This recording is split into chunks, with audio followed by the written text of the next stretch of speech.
মাস। ১ মাস পর একদিন আমার কাছে অন্য আরেকটা পরী আসে। সেই পরী আসে, আমি ওনাকে জিজ্ঞাসা করি উনি কে? আমার কথা জবাবে সেই পরী বলেন ও জান্নাত পরী, তার পরিচিত। এই বলে উনি আমাকে বলেন, নিশাত ভাই, আমি জান্নাত পরী আপনার ভালোবাসার বিষয় জানি। জান্নাত আপনাদের বিষয় সব শেয়ার করেছে আমার সাথে। আপনাদের বিয়ে করার কথা ছিল। নিশাত ভাই, জান্নাত পরী আপনাকে বিয়ে করার জন্য আসতে চেয়েছিল, তখনই জিন সর্দারের আদেশে জান্নাত পরীকে ধরা হয় আর বন্দি করে কারাগারে পাঠানো হয়। জান্নাত এখন কারাগারে বন্দি, ও কখনো ছাড়া পাবে কিনা পাবে না সেটা কেউ জানে না। জান্নাত পরী জিন সর্দারের মুখের ওপর কথা বলার কারণেই এই শাস্তি হয়েছে। আমি আপনাদের বিষয়টা জানি বলেই বললাম সব। ভালো থাকবেন। কথাটা বলে সেই পরী চলে গেলে আমি অঝরে কান্না করতে লাগলাম।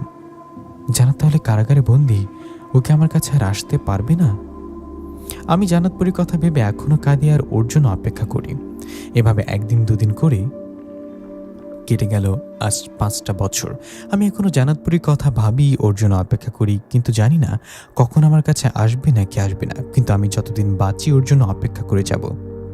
প্রিয় লিসেনার, কেমন লাগলো জান্নাত পরীর এই রহস্যময় ইমোশনাল গল্পটি?